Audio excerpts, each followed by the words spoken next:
Le château de Chantilly est au cœur du plus grand domaine foncier de France. 7800 hectares, où les promeneurs découvrent la forêt, les grandes écuries, l'hippodrome ou les fabuleux jardins d'André Le Nôtre.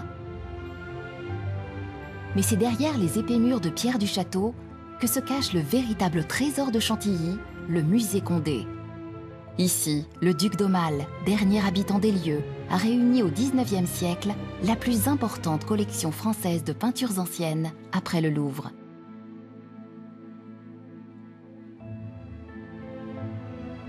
Ces richesses inestimables, nous les découvrirons en compagnie de Nicole Garnier. Le général Millet nous contera les batailles des illustres qui habitèrent le château. Mathieu Deldic évoquera l'histoire mouvementée du bâtiment, alors qu'avec Steven et Florence, nous découvrirons l'envers du décor. Enfin, Olivier Bosque nous fera apprécier la Joconde de Chantilly.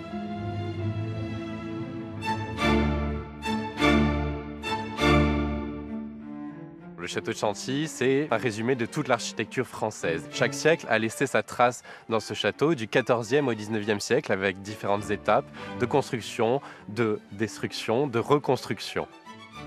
On est ici finalement devant l'histoire médiévale du château, avec ce plan triangulaire, avec ces grosses tours dont on a conservé finalement l'emprise.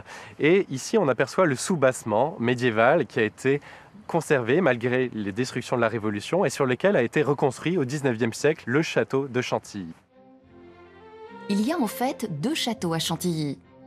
Un châtelet de la Renaissance qui a traversé les siècles sans dommage, et juste au-dessus, un autre bâtiment qui lui a connu plusieurs versions. La première est médiévale, elle a évolué et subsisté jusqu'au XVIIe siècle. La deuxième est classique et date du XVIIIe. Et enfin, la version actuelle est élevée au XIXe siècle par le duc d'Aumale. Le châtelet de la Renaissance retrouvant ainsi son grand frère, démoli après la Révolution. Le petit château, c'est ce petit château Renaissance bâti par Anne de Montmorency en 1560 grâce à l'aide de son architecte Jean Bulan. Anne de Montmorency, c'était un des plus grands personnages de la cour de François Ier et Henri II. Et ce petit châtelet, remanié au XVIIe siècle par l'architecte de Versailles Jules Hardouin-Mansart, permettait d'accueillir les fastueux appartements des princes de Condé. Le duc d'Aumale, grâce à son architecte Honoré Daumet, joue avec ce petit château Renaissance puisqu'il emprunte son style, le style Renaissance qu'on appelle néo-Renaissance au XIXe siècle, qui correspond aux mêmes ornements que ce petit château Renaissance. Derrière ces murs de la Renaissance, les Bourbons-Condé rivalisent avec Versailles. Nicole Garnier, conservateur général du musée, arpente ses couloirs depuis presque 24 ans. En véritable maîtresse des lieux, elle a publié plusieurs ouvrages inspirés par un patrimoine dont elle prend soin avec passion. Nous entrons ici dans les appartements historiques des princes de Condé, typiques de ces années du début du XVIIIe siècle, avec ces lambris blancs et or, magnifiquement décorés par des artisans qui travaillaient pour Versailles comme pour Chantilly, car au XVIIIe siècle, Chantilly était un lieu incontournable où venaient toutes les têtes couronnées, tous les ambassadeurs qui se rendaient en France. C'était un lieu extrêmement célèbre. Chantilly a une très riche collection de mobilier. Chacune des pièces du grand appartement historique des princes contient un mobilier royal du XVIIIe siècle. Que ce soit les mobiliers de Saint-Cloud commandés par Louis XVI et Marie-Antoinette, la commode de Louis XVI à Versailles. On a vraiment des mobiliers d'une qualité extrême, rachetés par le duc d'Aumale sur le commerce d'art, bien souvent au milieu du XIXe siècle. Alors la plus belle pièce de l'appartement des princes de Condé, c'est sans doute la grande singerie, qui a un goût pour l'exotisme à cette époque. Donc on a dans les angles des figures de Chinois et puis des singes, puisque le singe est un animal exotique qui permet aussi de se moquer de la vie de l'homme. Donc ce décor magnifique était l'antichambre en fait de l'appartement des princes de Condé et il donne, comme toujours dans les châteaux du début du XVIIIe siècle, sur la galerie qui est la pièce principale du château. Alors cette galerie, elle a été décorée à la demande du Grand Condé au XVIIe siècle. Elle a été aménagée par Jules Hardouin-Mansart, l'architecte de Versailles, et on peut y voir donc en 11 grands tableaux les grandes batailles gagnées par le Grand Condé sur tous les champs de bataille d'Europe. Jérôme Millet est administrateur du musée et il s'est pris de passion pour le Grand Condé, l'un de ses illustres prédécesseurs au poste de général des armées. Parmi les batailles qu'il aime raconter, il y a celle de Rocroi. Et bien sûr, c'est une victoire. Nous sommes le 19 mai 1643. Les Espagnols sont 28 000 à peu près, vous voyez, assez nettement plus nombreux que les Français. Au premier plan, on voit Condé avec son panache blanc. Dans le fond, devant Rocroi, ont déployé les Espagnols. La bataille s'engage mal, l'attaque est un peu désordonnée. Mais Condé, en fin stratège, décide une manœuvre qui sera déterminante. Il passe complètement avec toute la cavalerie derrière les lignes ennemies. Donc il a son grand panache blanc, il est en tête, paraît-il transfiguré, c'est Mars en action, avec une capacité d'entraînement, une rapidité tout à fait extraordinaire. À 10 heures, c'est fini, la victoire est complète. Et c'est une victoire qui aura un retentissement dans toute l'Europe. Le grand Condé est un homme de caractère. Ce prince de sang, cousin de Louis XIV, ne supporte pas de recevoir des ordres d'un Mazarin qu'il déteste. Il devient alors l'un des leaders de la Fronde. Il ira même jusqu'à trahir son roi et passera pour quelques années du côté espagnol. Et là, ce tableau s'appelle le repentir. Donc on voit Condé dans un uniforme de guerre qui demande aux trompettes de la renommée de taire les mauvaises victoires, les mauvais combats, ceux qui ont été menés contre la France, mais au contraire de célébrer celles qui ont été pour le roi, pour la France. Et on voit Clio, la déesse de l'histoire, qui arrache les mauvaises pages, celles qui racontaient les mauvais moments de Condé. Elle est assise sur Saturne, le dieu du temps que l'on reconnaît avec la faux et le sablier. Après la paix des Pyrénées, Condé revient en France. Il récupère Chantilly et demande à André le Nôtre, le futur jardinier de Versailles, de lui aménager le parc et les jardins qui entourent encore le château. C'est une grande époque pour le domaine. C'est aussi celle de l'intendant Vatel, dont les cuisines sont aujourd'hui dirigées par Jean-François Pic. Les visiteurs, même très jeunes, s'intéressent à une recette en particulier, une crème fouettée dont on dit qu'elle fut inventée ici. Bonjour les enfants, bienvenue au château de Chantilly pour faire et goûter la crème chantilly. Est-ce que vous savez avec quoi c'est fait? Non? Avec du lait à la base. Et le lait, on le passe à l'eau crémeuse et on en récupère la crème. Et c'est ça qui va permettre de faire la crème. Alors la crème, regardez, on la met sur des glaçons et il va falloir fouetter. Et pour fouetter, c'est facile. On tourne dans tous les sens pour faire de la mousse. Regardez. Ah bah, je vais vous faire voir, regardez. Là, vous voyez? Alors, qui veut essayer? Un à la fois et on tourne. Allez, commence. Allez, comme tu veux. Vas-y, tu tiens. On est parti. La grande question, c'est savoir, est-ce que la chantilly vient de Chantilly? Oui, la crème d'origine vient de Chantilly. À l'origine, à Chantilly, on produisait de la crème qui a fait que la crème chantilly prenne ce nom-là. Est-ce qu'elle a été inventée ici? On ne sait pas exactement. Est-ce que Vatel l'a inventée? Bah, on n'en a pas la certitude non plus. On sait que la technique est connue depuis le XVe siècle, donc bien avant Vatel. On sait que les premières traces sont italiennes. C'est Bartolomeo, un pâtissier italien, qui écrit les premières règles de la crème fouettée sucrée.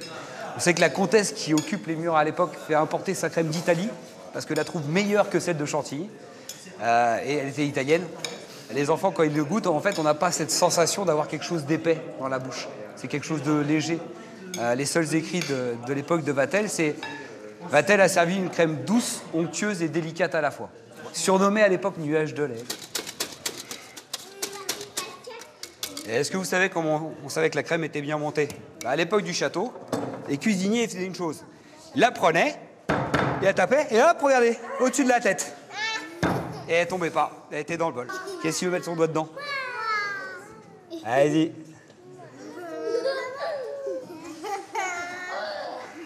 On est dans les cuisines que dirigeait Vatel. Vatel est officier pour le Grand Condé dans le domaine. Ici, ce sont les cuisines d'origine.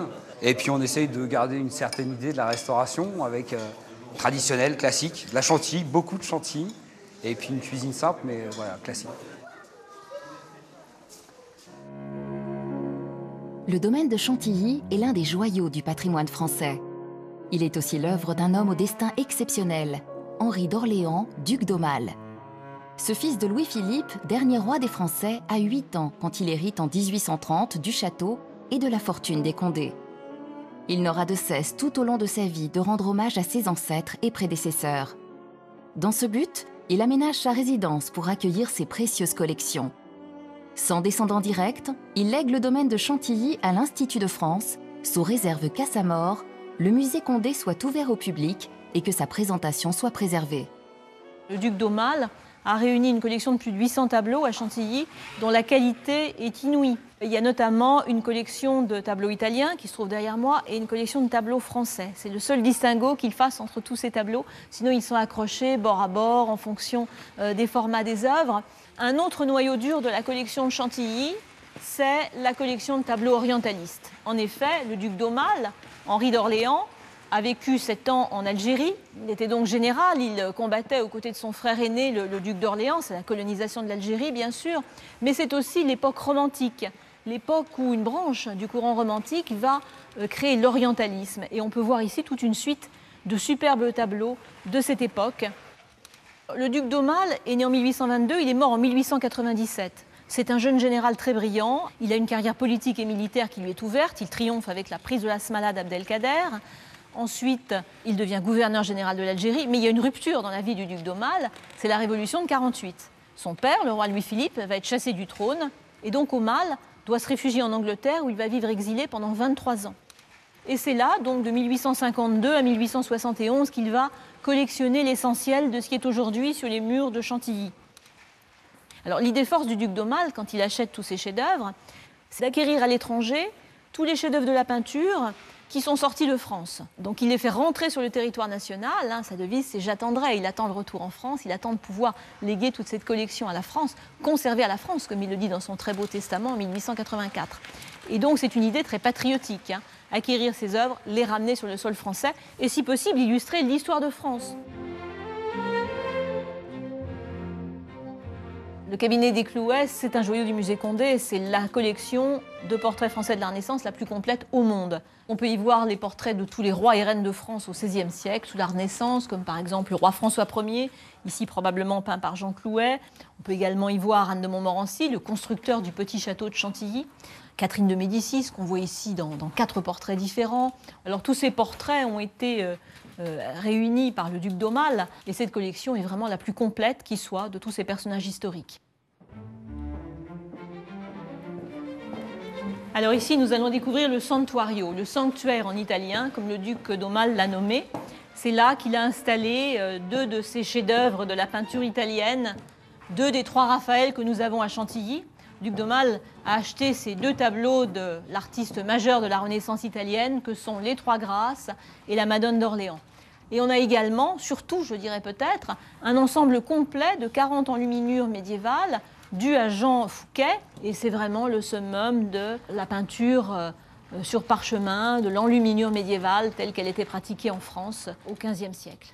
Alors, la collection de Chantilly est très importante, elle mérite une notoriété internationale, mais le testament du duc d'Aumale fait que nous ne pouvons ni modifier la présentation, ni surtout prêter les œuvres hors de Chantilly. De ce fait, elles ne sortent pas et ne peuvent être vues que sur place à Chantilly. Donc il faut venir nous voir pour découvrir tous ces trésors inestimables de l'art de la peinture, des bibliothèques aussi, puisque ces enluminures sont détachées d'un livre. Tout ceci ne peut être vu qu'à Chantilly. Au-delà des salles du musée, dans une partie inaccessible au public, Olivier Bosque, le responsable des archives, nous dirige vers ce qu'il appelle le cœur précieux de Chantilly. Ici, l'histoire de France croise celle des illustres résidents du château et se matérialise par des livres et des lettres soigneusement conservées. Le duc d'Aumale, lorsqu'il a pris la possession du château, a souhaité réunir dans cette pièce et dans les volumes qui nous entourent les témoignages, les lettres, les archives les plus importantes de l'histoire de Chantilly et de l'histoire de France. Donc là, nous avons par exemple une lettre qui date de juillet 1601, à la fois signée par Henri IV et écrite intégralement par le roi de France à Montmorency, dans lequel il lui demande à la fois des nouvelles de sa santé et aussi il lui demande d'ailleurs de nommer dans sa compagnie d'hommes d'armes un de ses protégés. Donc ce qui est tout à fait remarquable, c'est que nous avons ici à Chantilly des lettres qu'on ne pense pas trouver dans un château de l'Oise, parce que ce sont des lettres qui ont rapport pas uniquement à l'histoire du lieu, mais véritablement à l'histoire de France. C'est un fonds qui est ouvert à la recherche, aux universitaires, aux chercheurs, aux historiens.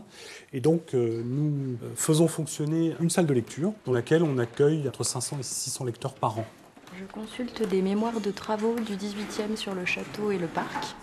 Parce que je fais des recherches sur un fontainier qui a travaillé au début du XVIIIe sur le réseau hydraulique. Je travaille sur un manuscrit qui date du XVe siècle.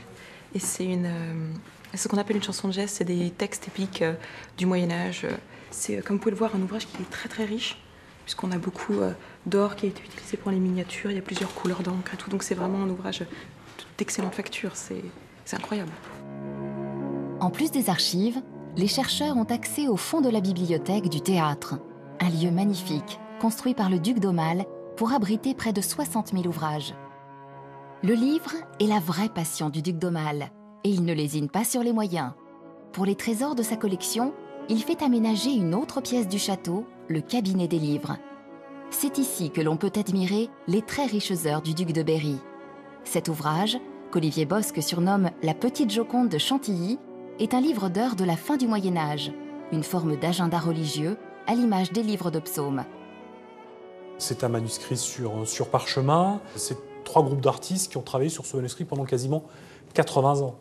C'est un livre extrêmement célèbre, mais il y a encore beaucoup de choses qu'on ignore, qu'on ne sait pas sur ce manuscrit. Il a des côtés très aboutis et d'autres très, très inachevés.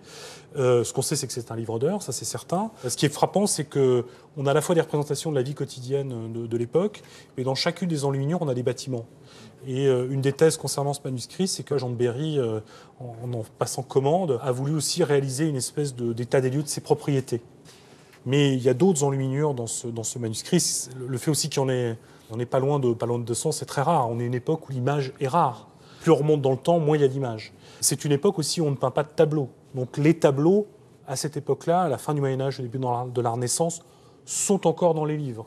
Donc les plus grands artistes, ils ne peignent pas de tableaux, mais ils peignent des livres.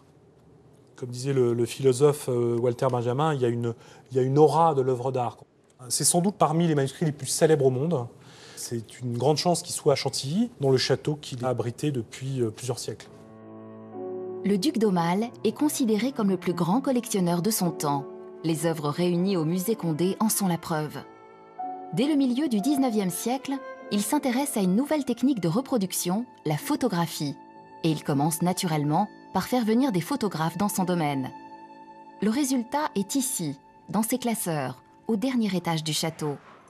C'est Astrid, l'assistante de conservation du musée, qui nous les fait découvrir.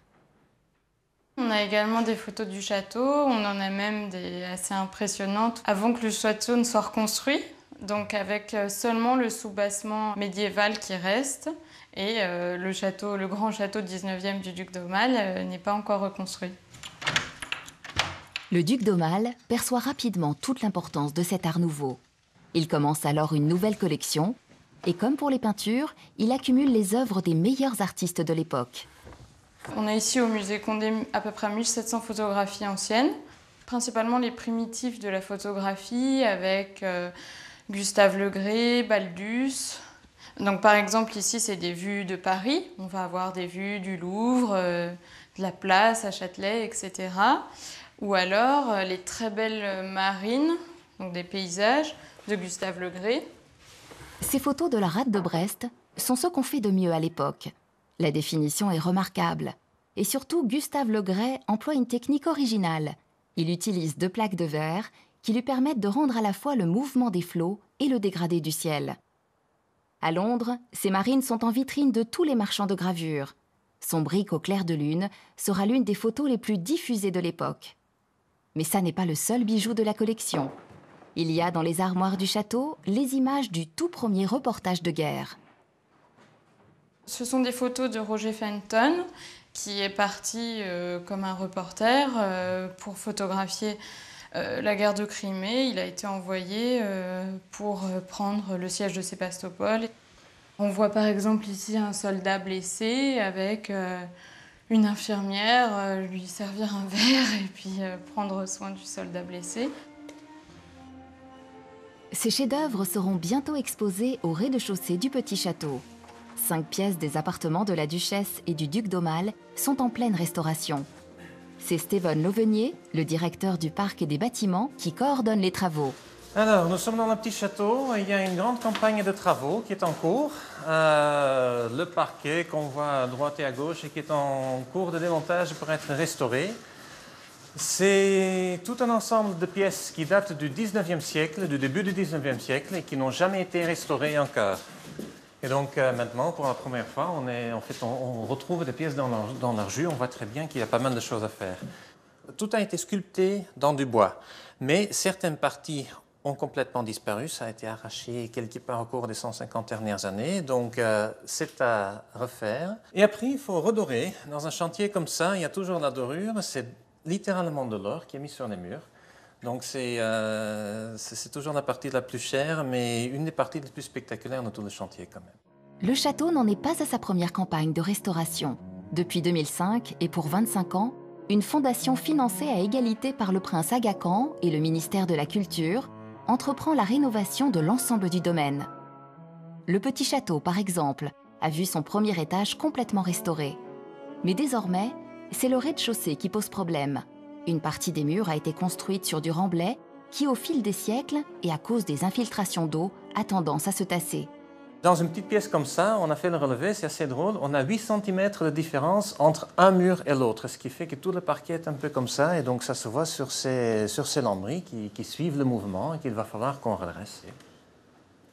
Et l'histoire de ces pièces est en fait assez marrante. C'est que le duc de Mal a vécu là-dedans au début de sa vie, en fait, quand il était jeune marié, il avait hérité le château, il a tout aménagé ici.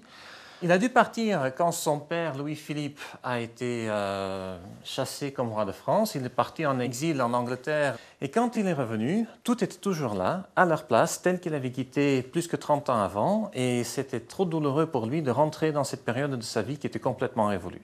Donc ce qu'il a fait, c'est qu'il a fermé la porte. Il a dit « Ceci, c'est mon mausolée, je n'y rentre plus jamais ». C'est le seul décor qui est encore dans l'état, en fait, de la monarchie de Louis-Philippe. Le duc de Mal pourrait revenir ici, quasiment tout serait encore sur place. Ce mausolée, il faut bien l'entretenir et le préserver des outrages du temps. C'est le rôle de Florence Adam, qui travaille de concert avec Nicole Garnier à la restauration des tableaux de Chantilly. Bonjour Florence. Bonjour Nicole. Tu travailles sur Henri II de Bourbon-Condé? Oui, voilà, là je suis en train d'enlever le vernis, enfin de l'alléger dans cette zone Oui. qu'on avait laissé comme témoin. Au début, lorsque j'ai fait la première observation, j'avais bien vu qu'il y avait en effet des lignes, vous voyez, on les voit bien, qui correspondaient, qui peuvent être des coutures, des agrandissements. Et il m'a fallu du temps et la collaboration des conservateurs pour arriver à bien comprendre que c'était un réaménagement, sans doute, fin 17e ou 18e siècle. L'original est dans le carré, Oui. voilà, bleu, et puis toutes les parties ont été rajoutées pour en faire un format rectangulaire. En restauration, c'est très important que nous travaillions ensemble, justement, parce que Florence cherche à comprendre le tableau. Nous, on peut lui apporter certains éléments ou pas, et voilà, on a tous à apprendre les uns des autres. Donc c'est vraiment un travail d'équipe. Moi, je regarde la matière, je fais des petits tests, j'essaie de comprendre, et puis après, elle vient, et puis elle me dit, bon ben voilà, ça peut correspondre à un moment de l'histoire de l'œuvre que moi, je ne connais pas forcément. C'est la base du métier de conservateur, c'est de préserver ses collections pour pouvoir les transmettre aux générations futures dans le meilleur état possible.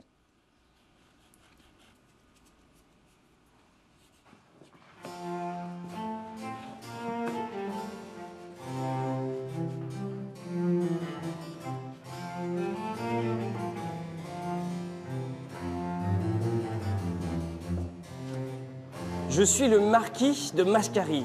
Oui, je suis un ami du prince de Condé qui nous reçoit aujourd'hui. Il est parti à la chasse et puis il m'a demandé à moi de vous accueillir. Et vous savez quoi? On va être des vrais princes et princesses. Des gens courageux, très élégants et surtout très gentils. Le château de Chantilly accueille près de 500 000 visiteurs par an. Parmi eux, cette classe de maternelle de Mitry Maury. Costumés et guidés par le cocasse marquis de Mascari, les enfants vont se mettre dans les pas des princes et princesses qui ont fait l'histoire de France. Une approche ludique, mais aussi instructive. Oh, que c'est beau! Est-ce que vous savez comment on disait bonjour au roi? Un tour de rôle. Un deuxième tour dans l'autre sens. Un troisième tour. On se retourne vers les messieurs, la révérence. Et là, messieurs, applaudissez. Ah oui, jeune prince, bravo. Oh, que c'est beau. Tous ces animaux, exotiques pour certains, se trouvaient dans le parc du château. Ils servaient à l'étude de nos princes et princesses. Ils étudiaient ces animaux qui étaient là autour d'eux. Et regardez, le prince, il est là encore, notre prince qui a bien voulu nous recevoir au château. Et voici que vous venez de recevoir une lettre d'invitation au bal. La princesse Victoria et le prince Adèle. Le but, c'est que ce soit historique, mais ils n'ont pas forcément encore en âge de retenir toutes les choses, de pouvoir les analyser. C'est pour ça qu'on fait des choses de l'ordre de l'action, de les faire tourner les robes, de faire une révérence pour déjà susciter leur concentration, leur mémoire, voilà. Et pour les jeunes garçons, de faire travailler leur imaginaire aussi, et puis leur montrer à quel point c'est important, à quel point ça peut leur apporter du bonheur, tout simplement, et puis et de l'amusement, enfin, de la vie, quoi. Le duc d'Aumale fut le dernier habitant de cette demeure princière, et il est toujours l'âme de ce lieu. Grâce à lui, Chantilly est devenu un château-musée accessible à tous. Un écrin de richesse préservé, où le charme de l'histoire continue d'opérer.